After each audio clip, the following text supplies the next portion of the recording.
민지가 더더더 착한 아이가 될게요. 그럼 엄마 아빠도 웃을 거죠? 1987년 경북 안동의 가난한 농가에서 태어난 4살 민지는 선천적 장애에도 불구하고 부모를 위로하려 했습니다. 하지만 월 200만 원의 치료비와 3천만 원의 빚에 짓눌린 부모는 결국 가슴 아픈 결정을 내렸어요. 엄마, 언제 다시 만나요? 민지 언제 집에 와요? 공항에서 눈물로 헤어진 그날 아무도 상상할 수 없었습니다.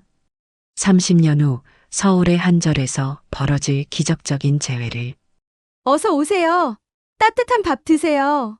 노숙자가 된 아버지에게 밥을 건네주는 이 스님이 바로 그 민지였던 것입니다. 하지만 정말 충격적인 건 따로 있었는데요. 영상 시청 전 구독과 좋아요 부탁드립니다. 영상 시작합니다. 1987년 10월 경상북도 안동의 작은 산골 마을에 첫눈이 내리기 시작했습니다. 마을 끝자락 반지하 월세방에서 김철수는 차가운 시멘트 바닥에 앉아 고개를 떨구고 있었어요. 28살의 그는 하루 종일 남의 밭에서 일했지만 받은 돈은 고작 2만 원이었습니다. 아침에 나갈 때 입었던 작업복은 진흙투성이가 되었고 손은 거칠어져 갈라진 상처가 여러 개 생겨 있었죠. 철수가 문을 열고 들어서자 4살 딸 민지가 깡충깡충 뛰어왔어요. 한쪽 다리가 짧아서 걸음걸이가 불편했지만 아버지를 보는 민지의 얼굴은 환하게 웃고 있었습니다. 아빠 왔어요. 오늘 뭐 했어요? 민지가 물었습니다. 철수는 억지로 미소를 지으며 대답했어요. 민지야, 아빠가 일하고 왔지. 우리 민지는 뭐 했어요? 민지는 기뻐하며 말했습니다. 엄마랑 그림 그렸어요. 아빠 보여드릴까요? 민지는 조그만 손으로 아버지의 큰 손을 잡아 끌었습니다. 부엌에서는 아내 순이가 라면을 끓이고 있었어요. 26살의 순이는 아침 일찍부터 마을 부잣집에서 청소 일을 하고 돌아온 참이었습니다. 당신 들어오셨어요. 오늘도 고생 많으셨죠? 순이가 인사했습니다. 순이의 얼굴에는 깊은 피로가 서려 있었어요. 철수가 물었습니다. 오늘 얼마 받았어요? 순이는 15,000원이라고 대답했습니다. 두 사람이 하루 벌어온 돈을 합쳐도 35,000원이었어요. 이 돈으로는 월세와 생활비는 물론이고 민지의 치료비까지 감당하기엔 턱없이 부족했습니다. 민지는 태어날 때부터 왼쪽 다리가 오른쪽보다 짧았고 팔의 움직임도 자유롭지 못했어요. 병원에서는 꾸준한 재활치료와 특수교육이 필요하다고 했지만 그 비용만 한 달에 150만 원이 넘었습니다. 저녁을 먹으며 민지는 오늘 있었던 일들을 신나게 이야기했어요. 엄마랑 색칠 공부도 하고 동화책도 읽었어요. 민지가 말하는 동안 철수와 순이는 마음이 복잡했습니다. 아이는 자신의 상황을 모른 채 천진하게 웃고 있었지만 부모는 현실의 무게에 짓눌려 있었어요.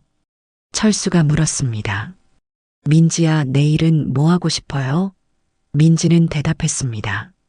놀이터에 가서 그네 타고 싶어요.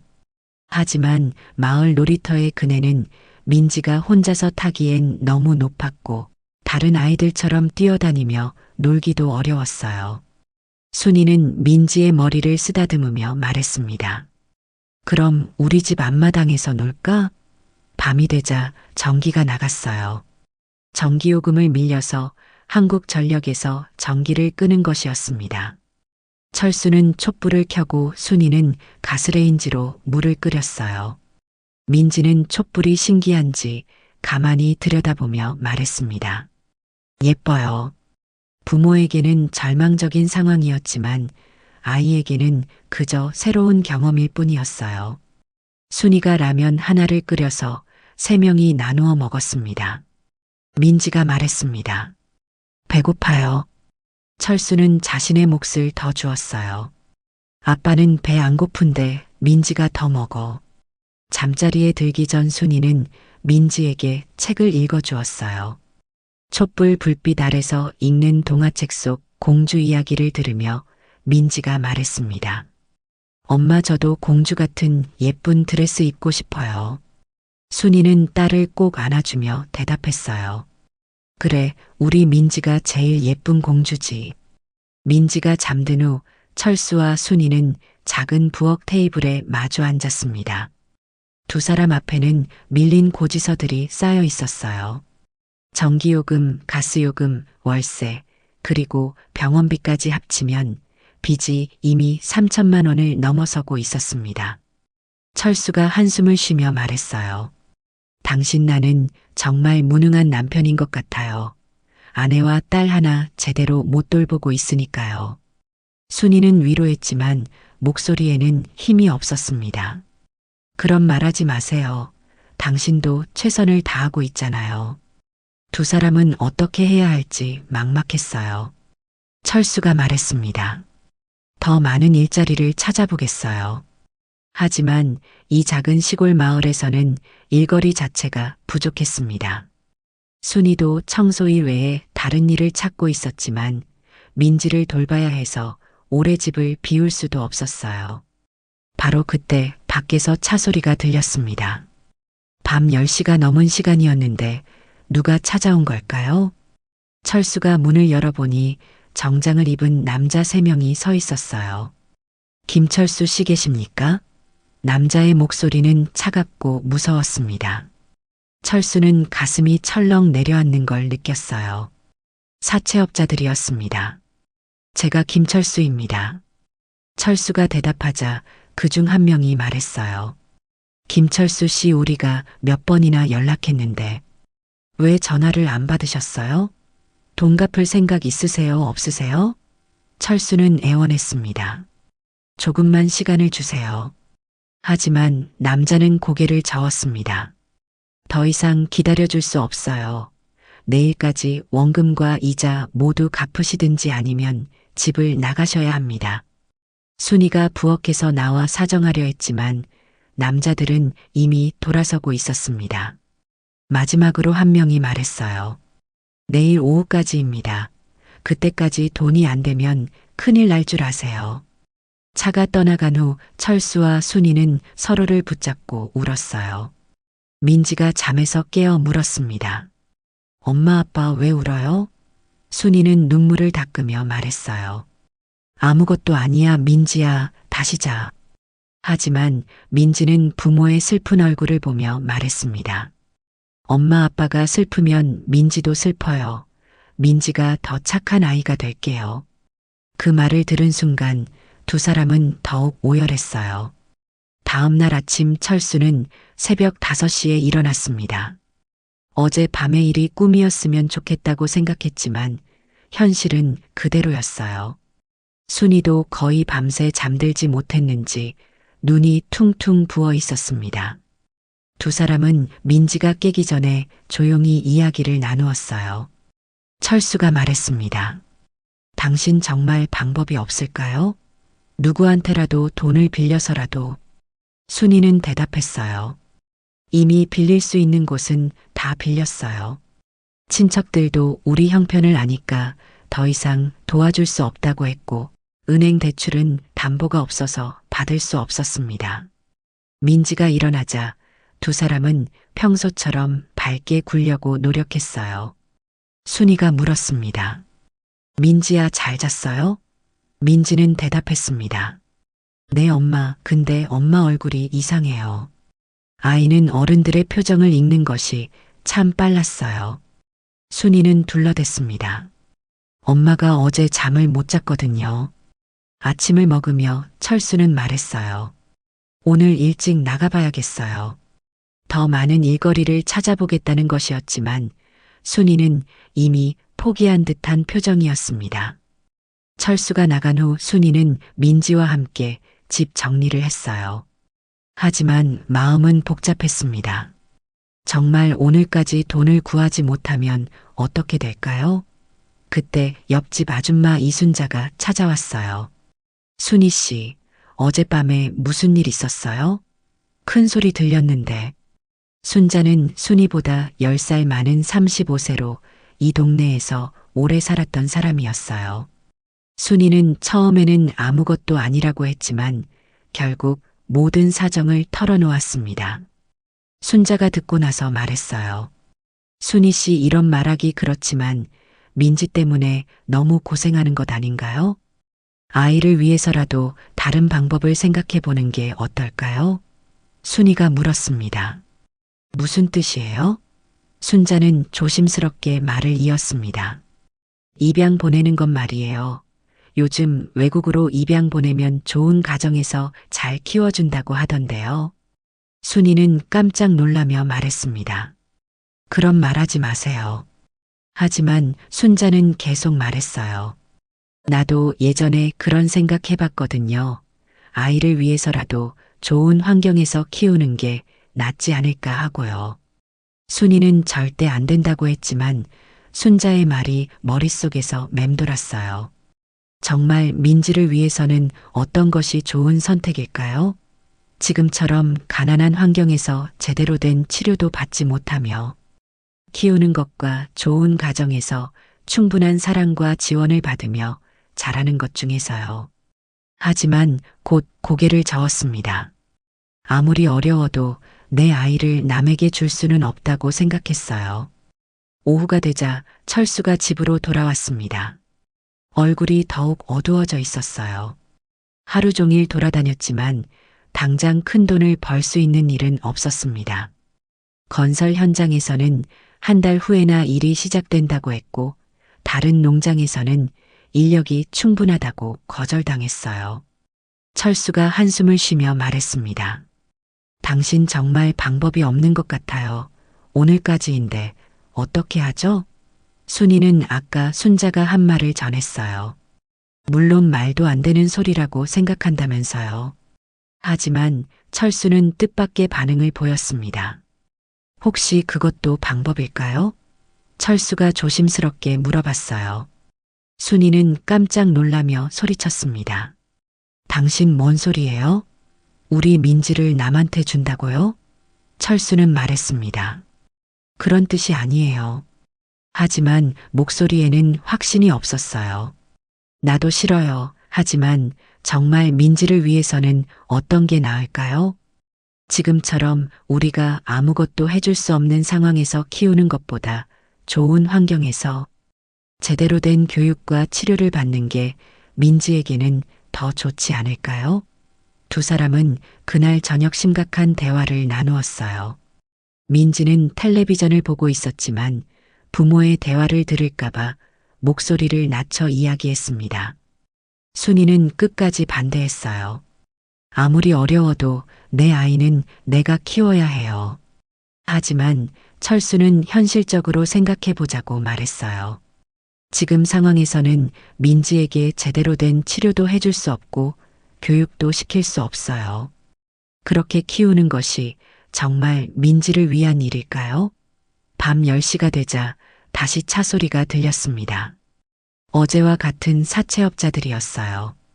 김철수 씨 돈 준비되셨어요? 남자가 물었습니다. 철수는 애원했습니다.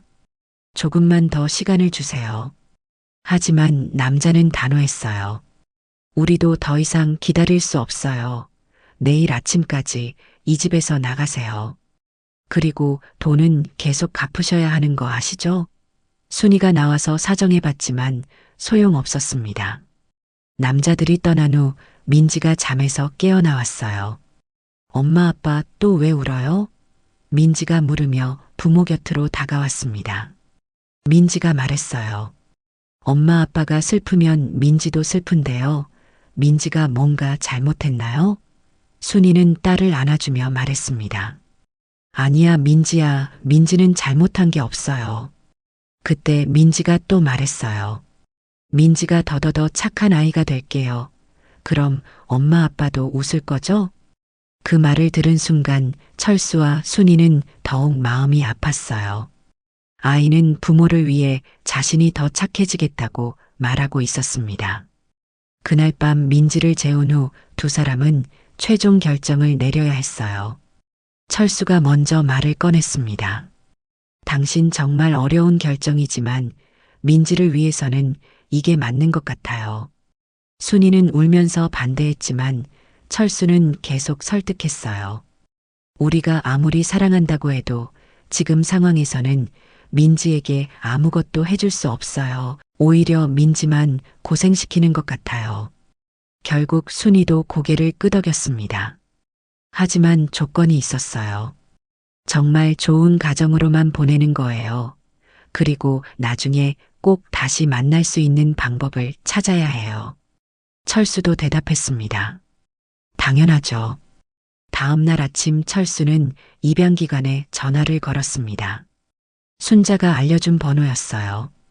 전화를 받은 직원은 친절하게 상담해 주었습니다. 저희는 주로 해외 입양을 진행하고 있는데요. 특히 장애가 있는 아이들의 경우 외국에서 더 좋은 치료 환경을 제공받을 수 있어요. 직원이 설명했습니다.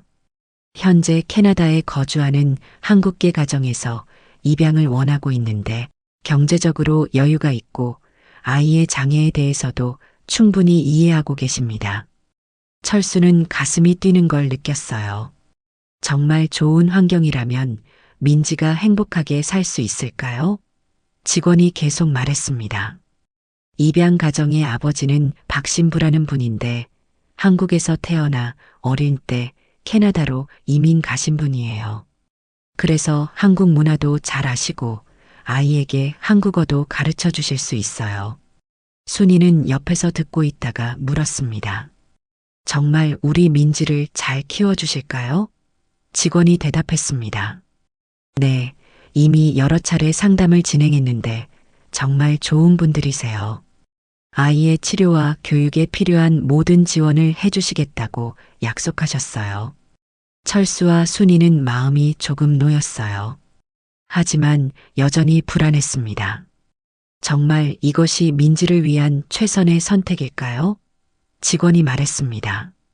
내일 오후에 서류 준비하시고 아이와 함께 오시면 됩니다. 입양 절차는 일주일 정도 걸리는데 그동안 아이와 충분히 시간을 보내세요. 전화를 끊은 후 철수와 순이는 서로를 바라봤어요. 정말 이 결정이 맞는 걸까요? 순이가 말했습니다. 아직 마음을 바꿀 수 있어요. 하지만 철수는 고개를 저었습니다. 민지를 위해서는 이게 맞는 것 같아요. 그날 저녁 순이는 민지에게 어떻게 설명해야 할지 고민했어요. 7살 아이에게 입양을 간다는 것을 어떻게 이해시킬 수 있을까요? 결국 순이는 민지에게 말했습니다. 민지야, 엄마가 중요한 이야기가 있어. 민지가 물었습니다. 뭔데요, 엄마? 순이는 눈물을 참으며 말했어요. 민지가 다른 나라에 가서 새로운 엄마 아빠와 살게 될 거야. 민지는 이해하지 못하는 표정으로 물었습니다. 왜요? 엄마 아빠는 어디 가요? 순이는 대답하기 어려웠어요. 민지가 더 좋은 환경에서 살 수 있도록 하는 거야. 새로운 엄마 아빠가 민지를 더 잘 돌봐주실 거야. 민지는 고개를 저으며 말했습니다. 싫어요. 엄마 아빠랑 같이 살 거예요. 순이는 딸을 꼭 안아주며 말했어요. 엄마도 민지랑 헤어지기 싫어. 하지만 민지를 위해서는 이게 좋은 거야. 민지가 울기 시작했습니다. 싫어요. 민지 안 갈 거예요. 철수가 다가와서 민지를 안아주며 말했습니다. 민지야, 아빠도 정말 슬프지만 민지가 행복하게 살 수 있도록 하는 거야. 새로운 나라에서 친구들도 많이 사귀고 재미있게 놀 수 있어. 민지는 계속 울면서 말했습니다. 민지가 더 착한 아이가 될게요. 그러니까 보내지 마세요. 그 말을 듣는 순간 순이와 철수는 가슴이 찢어지는 것 같았어요. 하지만 이미 결정한 일이었습니다. 그날 밤 순이는 잠들지 않고 민지를 위한 옷을 만들기 시작했어요. 마지막으로 딸에게 해줄 수 있는 일이라고 생각했습니다. 예쁜 분홍색 천으로 원피스를 만들었어요. 바느질 솜씨가 뛰어나지는 않았지만 온 정성을 다해서 만들었습니다. 우리 민지 예쁘게 키워주세요. 순이는 바느질하면서 혼잣말을 했어요. 새벽까지 작업해서 드디어 원피스를 완성했습니다. 아침에 민지가 일어나자 순이는 새로 만든 옷을 보여주었어요. 민지야, 엄마가 만든 예쁜 옷이야. 민지는 옷을 보며 말했습니다. 정말 예뻐요. 근데 언제 입어요? 순이는 대답했습니다. 새로운 엄마 아빠 만나러 갈 때 입을 거야. 민지는 다시 슬픈 표정이 되었어요. 철수는 민지에게 약속했습니다. 아빠가 더 열심히 일해서 나중에 꼭 민지를 데리러 갈게. 민지야, 그때까지만 기다려줄 수 있지? 민지는 고개를 끄덕였습니다. 정말요? 아빠가 꼭 데리러 와요? 철수는 눈물을 참으며 대답했어요. 그럼 아빠가 약속할게. 하지만 그것은 거짓말이었습니다. 철수도 언제 딸을 다시 만날 수 있을지 알 수 없었어요. 입양 기간에 갈 시간이 다가왔습니다. 순이는 민지에게 새로 만든 분홍색 원피스를 입혔어요. 민지는 거울을 보며 말했습니다. 정말 예뻐요. 하지만 곧 슬픈 표정이 되었습니다. 엄마 정말 안 갈 수 없어요? 순이는 딸을 꼭 안아주며 말했어요. 엄마도 정말 보내기 싫지만 민지를 위해서야. 민지가 행복하게 살 수 있도록 하는 거야. 철수가 민지의 손을 잡으며 말했습니다. 우리 출발하자.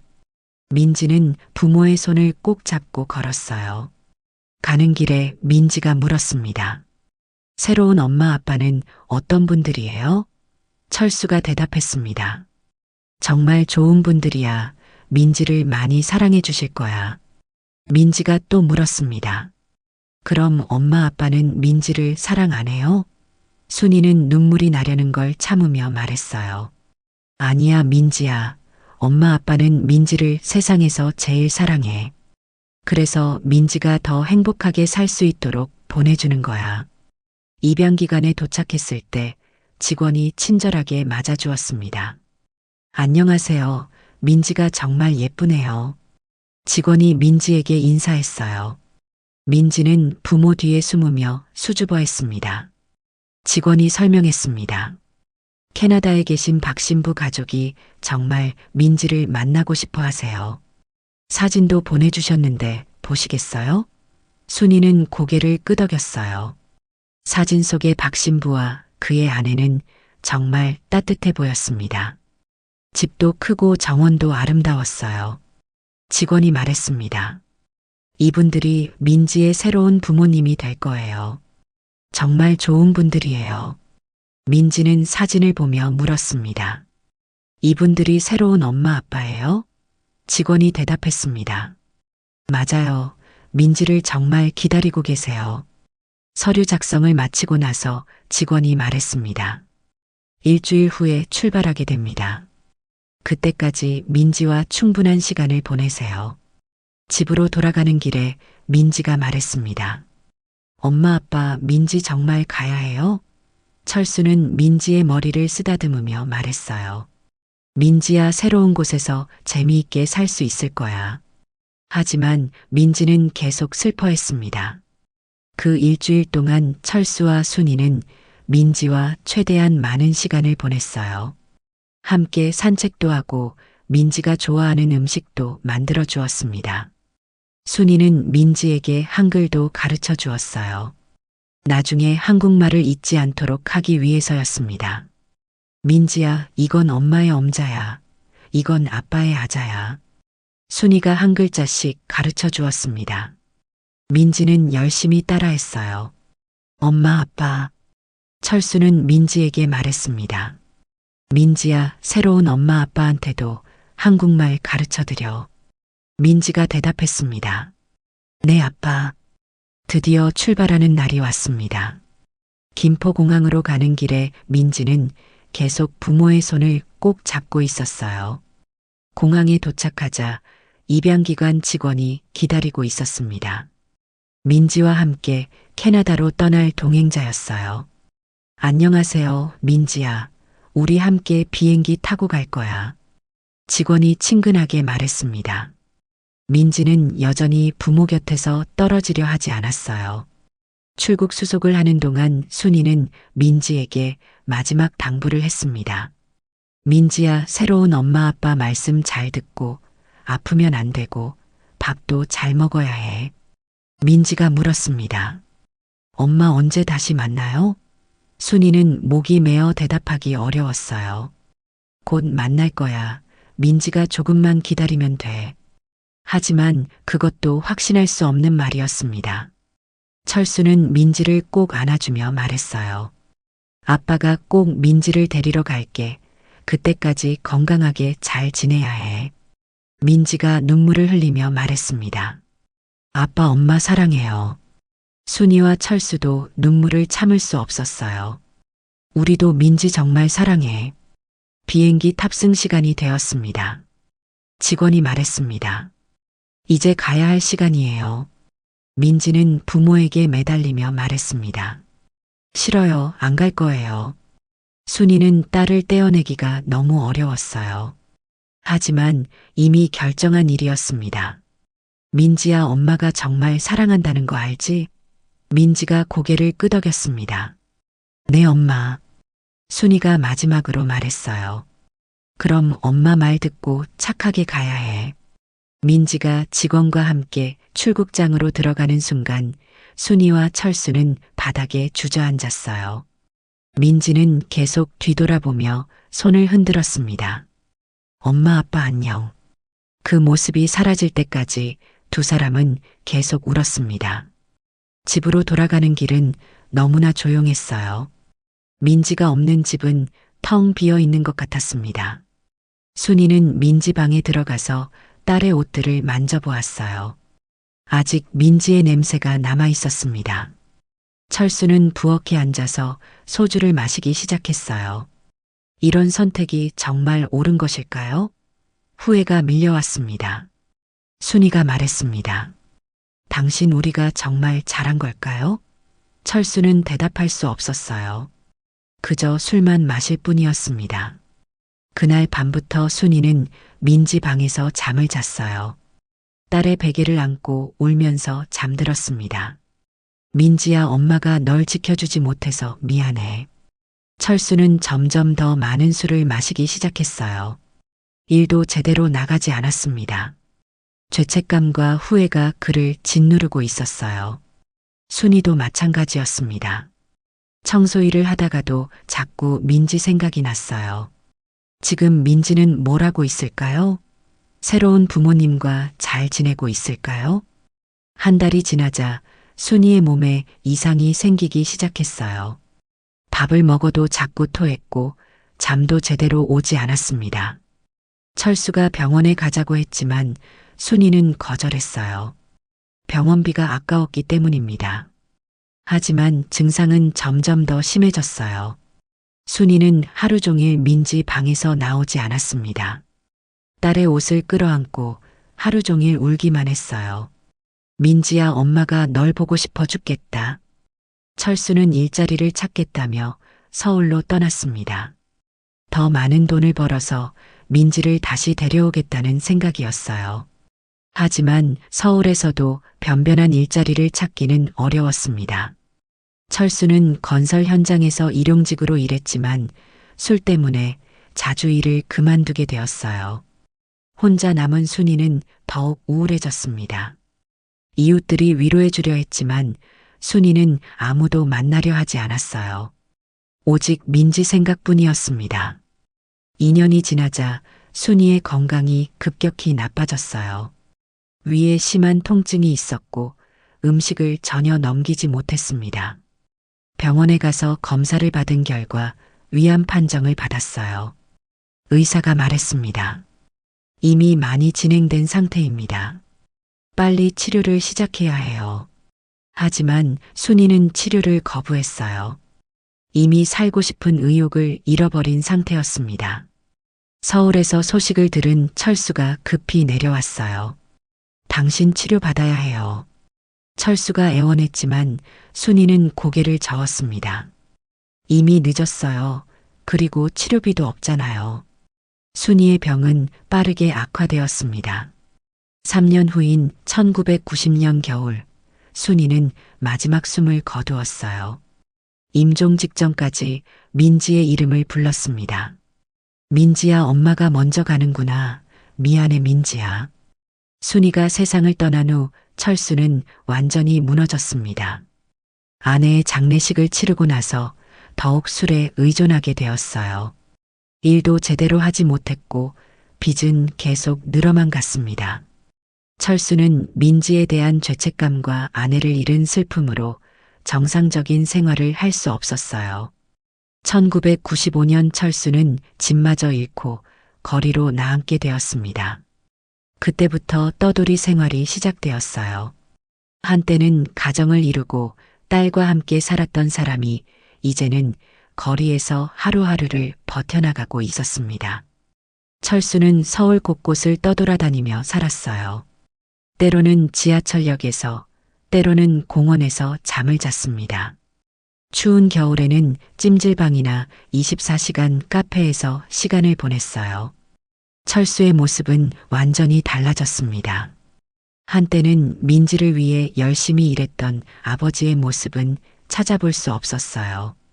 이제는 너덜너덜한 옷을 입고 수염을 기른 채 거리를 헤매는 노숙자가 되어 있었습니다.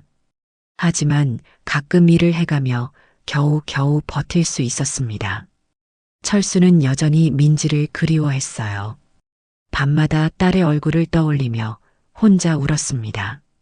민지야, 아빠가 이렇게 되어서 미안해. 아빠가 무능해서 내가 고생했어. 2024년 겨울이 되었습니다. 철수는 이제 65세가 되었습니다. 30년 넘게 노숙자로 살아온 그의 몸은 많이 상해 있었습니다. 관절염으로 걷기도 힘들었고 만성 기침도 있었어요. 어느 추운 12월 날 철수는 며칠째 제대로 먹지 못해 비틀거리며 걷고 있었습니다. 눈이 내리기 시작했고 바람도 매서웠어요. 철수는 따뜻한 곳을 찾아 걸어가다가 한절 앞에서 걸음을 멈췄습니다. 무료급식이라는 현수막이 걸려 있었어요. 철수는 주저하다가 절 안으로 들어갔습니다. 그동안 자존심 때문에 이런 곳에 오기를 꺼려했지만 이제는 정말 한계였어요. 급식소에는 철수와 비슷한 처지의 사람들이 여러 명 앉아 있었습니다.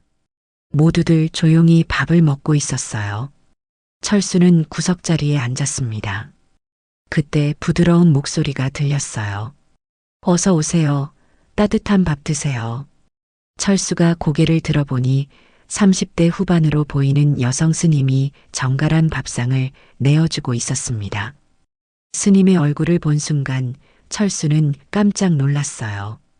어디서 본 듯한 느낌이 들었습니다. 특히 그 눈매가 너무나 익숙했어요. 스님이 말했습니다.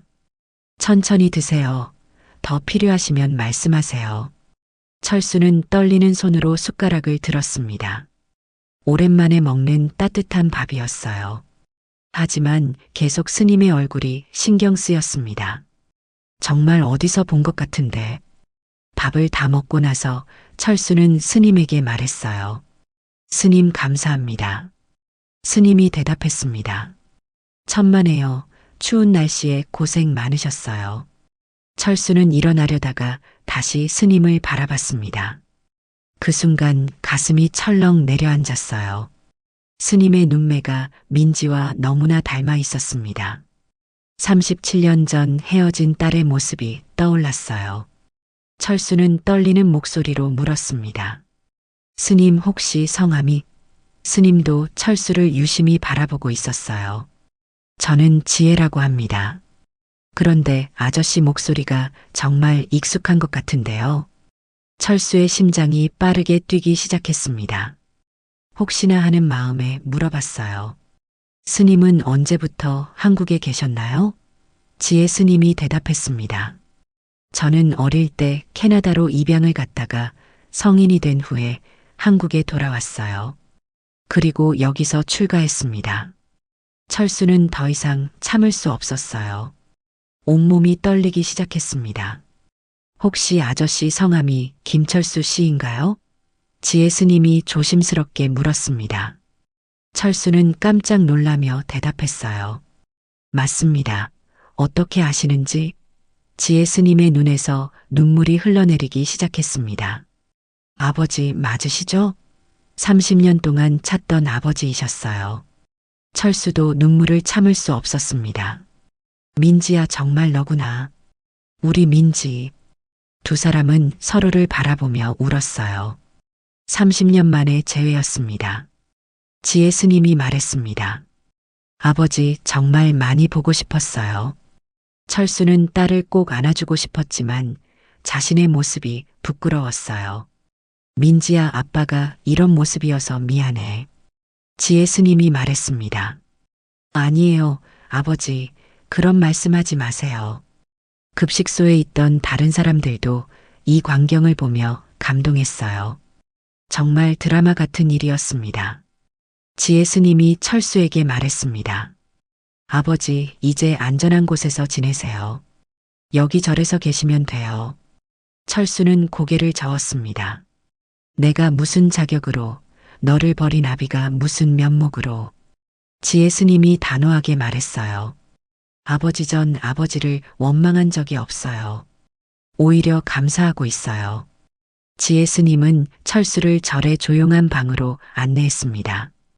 이곳에서 천천히 이야기를 나누자고 했어요. 철수는 여전히 믿기지 않는다는 표정이었습니다. 정말 민지가 맞나요? 지혜 스님이 대답했습니다. 네 아버지, 저는 김민지예요. 본명은 지혜지만 아버지에게는 여전히 민지예요. 철수가 물었습니다. 그럼 캐나다에서는 어떻게 지냈어요? 지혜 스님이 차분하게 이야기를 시작했어요. 박 신부님 가정에서 정말 좋은 부모님을 만났어요. 저의 장애를 전혀 차별하지 않으시고 최고의 치료와 교육을 받을 수 있게 해주셨어요.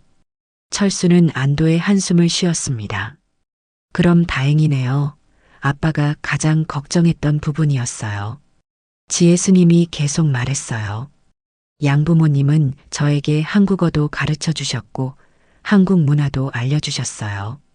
그래서 저는 항상 제 뿌리가 한국이라는 걸 잊지 않을 수 있었어요.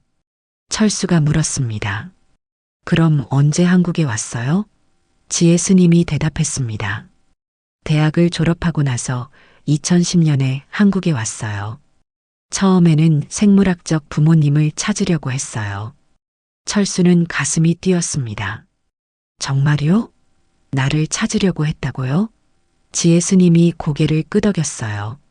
네 아버지, 입양기관에도 문의해보고 여러 방법을 다 써봤어요. 하지만 개인정보 보호 때문에 쉽지 않았어요. 철수는 후회가 밀려왔습니다. 만약 내가 연락처라도 남겨놨다면. 지혜 스님이 말했습니다. 그러다가 불교를 만나게 되었어요.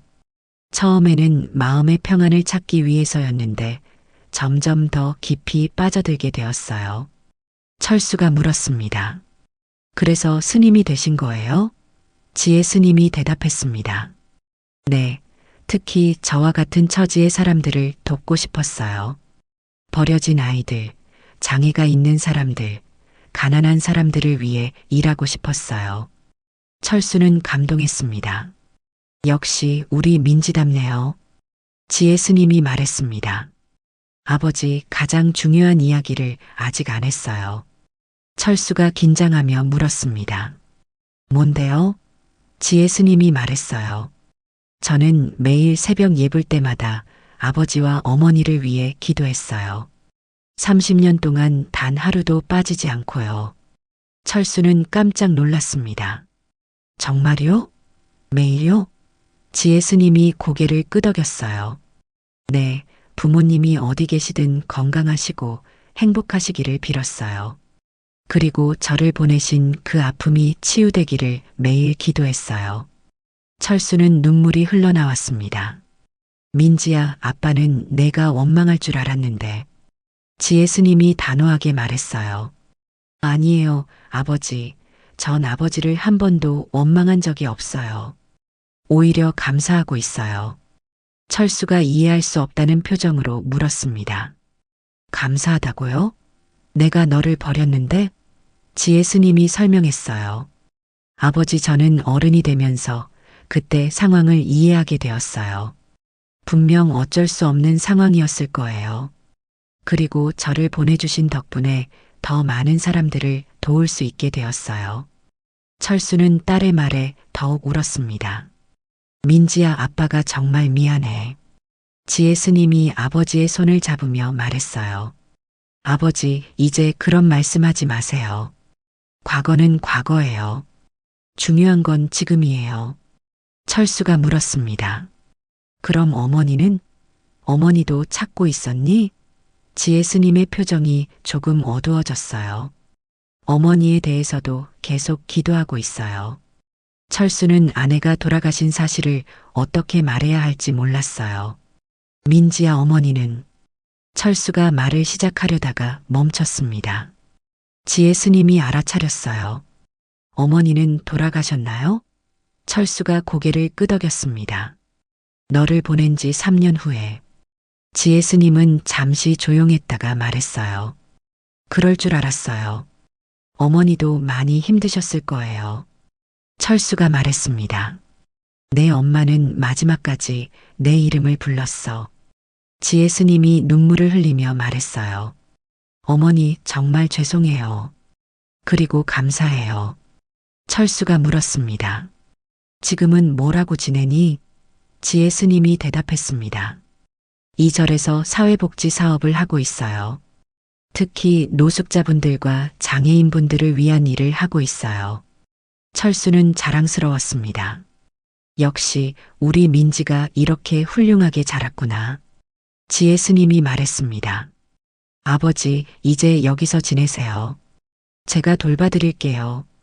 철수는 부담스러워했어요. 내가 무슨 자격으로 절에서 살아요. 지혜 스님이 말했습니다. 아버지도 이곳에서 일을 도와주시면 돼요. 청소도 하시고 공양 준비도 도와주시면 돼요. 철수는 망설이다가 고개를 끄덕였습니다. 그럼 민지 덕분에 새로운 인생을 시작하는 거네요. 지혜 스님이 밝게 웃으며 말했어요. 네, 아버지. 이제 함께 어머니를 위해서도 기도해요. 그날부터 철수는 절에서 새로운 생활을 시작했습니다. 30년 만에 제대로 된 잠자리와 따뜻한 밥을 먹을 수 있게 되었어요. 지혜 스님은 아버지를 위해 따로 방을 마련해 주었습니다. 아버지, 여기서 편히 쉬세요. 지혜 스님이 방을 보여주며 말했어요. 철수는 믿기지 않는다는 표정이었습니다. 정말 내가 여기서 살아도 되나요? 지혜 스님이 대답했습니다. 당연하죠. 이제 아버지는 저의 가족이에요. 철수는 새벽 4시 30분에 일어나 예불에 참석했어요. 지혜 스님과 함께 어머니를 위해 기도했습니다. 순이야, 우리 민지가 이렇게 훌륭하게 자랐어. 이제 걱정 놓아도 돼. 철수가 마음속으로 아내에게 말했어요. 지혜 스님도 옆에서 기도했습니다. 어머니, 저 잘 지내고 있어요. 아버지도 찾았어요. 이제 가족이 다시 만났으니까 어머니도 편히 쉬세요. 예불이 끝나고 나서 철수는 절의 청소를 도왔어요. 마당 쓸기, 법당 청소, 화장실 정리 등 할 수 있는 모든 일을 했습니다. 지혜 스님이 말했어요. 아버지, 너무 무리하지 마세요. 철수가 대답했습니다. 아니에요. 이 정도는 해야죠. 30년 동안 아무것도 안 했는데. 공양 시간에는 철수가 밥상 준비를 도왔어요. 지혜 스님과 함께 일하면서 30년 동안 못다한 아버지와 딸의 대화를 나누었습니다. 민지야, 캐나다에서는 정말 행복했니? 철수가 물었어요. 지혜 스님이 대답했습니다. 네, 아버지. 양부모님이 정말 좋으셨어요. 저를 친딸처럼 사랑해 주셨어요. 철수는 안도했습니다. 그럼 다행이야. 아빠가 가장 걱정했던 게 그거였거든. 지혜 스님이 말했어요. 아버지, 양아버지께서 곧 한국에 오실 예정이에요. 아버지와 만나 뵙고 싶어 하세요. 철수는 긴장했습니다.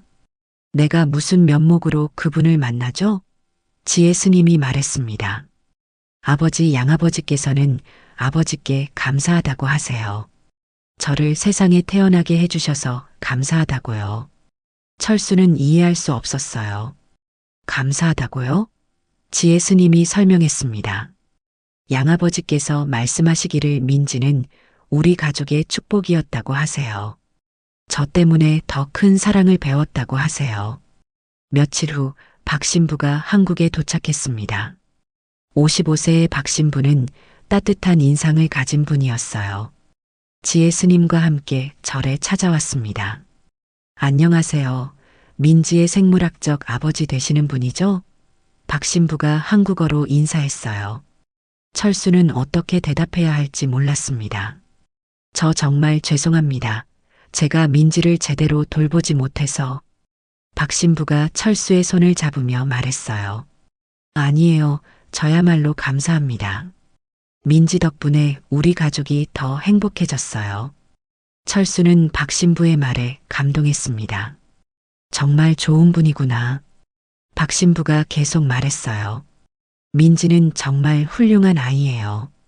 공부도 잘했고 착하기도 하고요. 특히 다른 사람을 돕는 일에 관심이 많았어요. 철수가 물었습니다. 정말요? 어릴 때부터 그랬나요? 박 신부가 대답했습니다.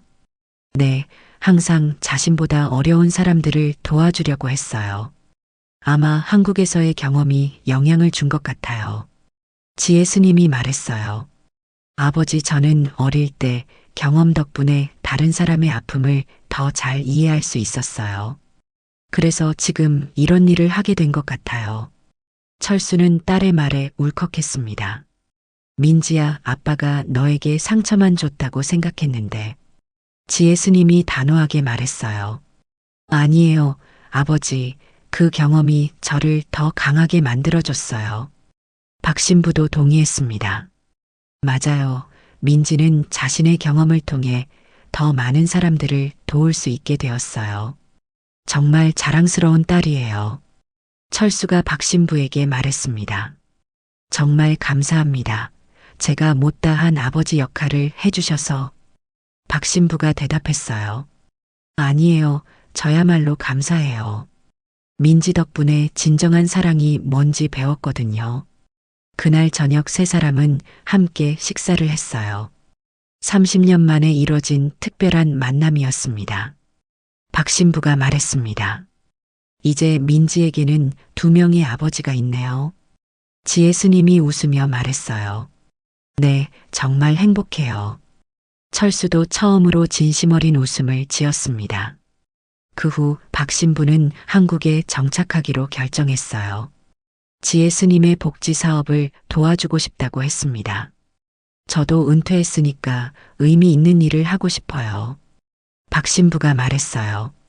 지혜 스님이 기뻐하며 말했습니다. 정말 좋은 생각이에요. 함께 더 많은 사람들을 도울 수 있을 거예요. 철수는 이 모든 상황이 꿈만 같았어요. 30년 전 절망적이었던 상황이 이렇게 아름다운 결말로 이어질 줄 누가 알았겠어요? 지혜 스님이 아버지에게 말했습니다. 아버지, 이제 옛날 일은 모두 잊으세요. 우리는 새로운 시작을 하는 거예요. 철수가 고개를 끄덕였어요. 그래, 이제 정말 새로운 인생이 시작되는구나. 그날 밤 철수는 오랜만에 편안한 잠을 잤습니다. 30년 동안의 고통과 죄책감이 조금씩 사라지는 것 같았어요. 순이야, 우리 민지 정말 잘 자랐어. 이제 걱정 놓아도 돼. 철수가 마음속으로 아내에게 말했습니다. 1년이 지났습니다. 철수는 완전히 새로운 사람이 되어 있었어요. 술도 끊었고 건강도 많이 회복되었습니다. 매일 새벽 예불에 참석하고 절의 일을 도우며 보람찬 하루를 보내고 있었어요. 지혜 스님의 복지 사업도 크게 확장되었습니다. 서울 곳곳에 노숙자와 장애인을 위한 시설을 만들었고 박 신부도 적극적으로 도왔어요. 철수도 자신의 경험을 살려 노숙자들을 상담해주는 일을 시작했습니다. 어느 날 지역 방송국에서 취재 요청이 들어왔어요. 지혜 스님의 사회복지 활동과 가족재회 이야기를 방송하고 싶다는 것이었습니다. 처음에는 철수가 거절했어요. 내 이야기가 뭐가 대단하다고. 하지만 지혜 스님이 설득했습니다. 아버지, 우리 이야기가 다른 사람들에게 희망을 줄 수 있어요. 철수가 망설이며 말했어요. 하지만 내가 너를 버린 이야기인데. 지혜 스님이 대답했습니다. 아니에요, 아버지. 이건 사랑에 대한 이야기예요. 때로는 보내주는 것도 큰 사랑이라는 걸 보여주는 이야기예요. 결국 철수는 방송 출연에 동의했어요. 촬영 당일 기자가 질문했습니다. 30년 전 딸을 입양 보내신 심정이 어떠셨나요? 철수가 대답했어요. 정말 가슴이 찢어지는 것 같았어요. 하지만 민지를 위해서는 어쩔 수 없는 선택이었어요. 기자가 또 물었습니다. 지금 딸을 다시 만나신 기분은 어떠세요? 철수의 목소리가 떨렸어요. 꿈만 같아요. 그리고 민지가 이렇게 훌륭하게 자란 걸 보니까 정말 자랑스러워요. 지혜 스님도 인터뷰했습니다. 아버지를 원망한 적이 없으세요? 기자가 물었어요. 지혜 스님이 단호하게 대답했습니다. 한 번도 없어요. 오히려 감사하고 있어요. 아버지께서 저를 보내주신 덕분에 더 많은 사람들을 도울 수 있게 되었거든요. 박신부도 인터뷰에 참여했어요. 민지를 키우시면서 어떠셨나요? 기자가 물었습니다. 박신부가 대답했어요. 민지는 우리 가족의 축복이었어요. 민지 덕분에 우리는 진정한 사랑이 뭔지 배웠어요. 방송이 나간 후 많은 사람들이 감동했다는 반응을 보였어요. 시청자들로부터 편지와 메시지가 쏟아졌습니다. 한 시청자가 보낸 편지에는 이런 내용이 있었어요. 저도 어려운 상황에서 아이를 포기해야 할지 고민하고 있었는데 이 방송을 보고 용기를 얻었어요. 또 다른 시청자는 입양아 출신이라며 생물학적 부모를 원망했는데 이제 이해하게 되었다고 했어요. 지혜 스님이 철수에게 말했습니다. 아버지, 우리 이야기가 정말 많은 사람들에게 도움이 되고 있어요. 철수도 뿌듯했어요. 그래, 내 아픈 경험이 다른 사람에게 도움이 된다면 의미가 있겠구나. 어느 날 철수와 지혜 스님은 함께 산책을 했어요. 30년 동안 못다한 아버지와 딸의 시간을 보내고 있었습니다. 민지야, 아빠가 정말 미안해. 철수가 말했어요. 지혜 스님이 대답했습니다. 아버지, 이제 그런 말 하지 마세요. 과거는 과거예요. 중요한 건 지금 우리가 함께 있다는 거예요. 철수가 물었습니다. 정말 아빠를 용서할 수 있어? 지혜 스님이 아버지의 손을 잡으며 말했어요. 용서할 게 뭐가 있어요? 아버지는 최선을 다하셨어요. 사랑에는 여러 가지 형태가 있어요. 때로는 보내주는 것도 가장 큰 사랑이 될 수 있어요.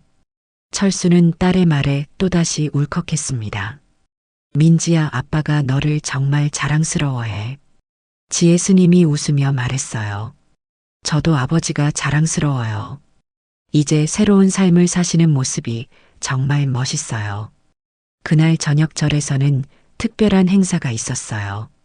지혜 스님의 복지 사업 1주년을 기념하는 행사였습니다. 많은 사람들이 참석했어요. 그동안 도움을 받은 노숙자들, 장애인들, 그리고 자원봉사자들이 모두 모였습니다. 한 노숙자가 말했어요. 스님 덕분에 새로운 인생을 시작할 수 있었어요. 정말 감사해요. 장애인 한 분도 말했습니다. 스님께서 저에게 희망을 주셨어요. 이제 저도 다른 사람을 도울 수 있게 되었어요. 철수는 이 모든 광경을 보며 감동했어요. 내 딸이 이렇게 많은 사람들에게 도움을 주고 있구나. 행사 마지막에 지혜 스님이 말했습니다. 오늘 이 자리에 함께 해주신 모든 분들께 감사드려요. 특히 저의 아버지께 감사드려요. 아버지의 사랑 덕분에 제가 지금 이 일을 할 수 있게 되었어요. 철수가 마이크를 잡고 말했어요. 저는 30년 전 딸을 입양 보내면서 제 인생이 끝났다고 생각했어요. 하지만 지금 보니 그것은 새로운 시작이었어요. 포기가 때로는 가장 큰 사랑이 될 수 있다는 걸 배웠습니다. 사람들이 박수를 쳤어요. 많은 사람들이 감동해서 눈물을 흘렸습니다. 그날 밤 철수는 순이의 사진 앞에서 말했어요. 순이야, 우리 민지 정말 훌륭하게 자랐어. 당신도 하늘에서 자랑스러워하고 있을 거야. 이제 걱정 놓고 편히 쉬어. 지혜 스님도 함께 어머니를 위해 기도했습니다. 어머니, 저 정말 행복해요. 아버지도 새로운 삶을 사시고 있고요. 이제 우리는 정말 가족이 되었어요. 2025년 봄, 철수는 61세가 되었어요. 완전히 새로운 사람이 되어 있었습니다. 매일 의미 있는 일을 하며 딸과 함께 행복한 시간을 보내고 있었어요. 지혜 스님의 복지 사업은 전국으로 확산되었습니다. 더 많은 사람들이 도움을 받을 수 있게 되었어요. 박 신부도 한국에 완전히 정착해서 이 일에 헌신하고 있었습니다. 어느 날 기자가 철수에게 마지막 질문을 했어요. 지금 가장 하고 싶은 말씀이 있으시다면요? 철수가 잠시 생각하더니 대답했습니다. 절망적인 상황에서도 포기하지 말라고 하고 싶어요. 진정한 사랑은 시간과 공간을 뛰어넘어 우리를 다시 만나게 해준다는 걸 믿으세요. 그리고 때로는 보내주는 것도 가장 큰 사랑이 될 수 있다는 걸 기억하세요. 지혜 스님도 덧붙였어요. 모든 경험에는 의미가 있어요. 아픈 경험도 우리를 더 강하게 만들고 다른 사람을 도울 수 있는 힘이 되어요. 원망보다는 감사하는 마음으로 살아가세요. 이제 철수와 지혜 스님, 그리고 박 신부는 진정한 가족이 되었어요. 30년이라는 긴 시간을 거쳐 다시 만난 그들의 이야기는 많은 사람들에게 희망과 용기를 주었습니다. 사랑은 때로는 아픔을 동반하지만 결국 우리를 더 행복하게 만들어준다는 것을 보여준 이야기였어요. 철수는 이제 매일 감사하며 살고 있습니다. 딸과 함께 보내는 하루하루가 선물 같았어요. 그리고 자신의 경험을 통해 다른 사람들에게 도움을 줄 수 있다는 것에 큰 보람을 느꼈습니다. 정말 행복한 결말이었어요. 오늘 이야기가 좋으셨다면 구독과 댓글, 알람 설정 잊지 마시고 소중한 댓글 하나가 정말 큰 힘이 됩니다. 시청해 주셔서 진심으로 감사드립니다.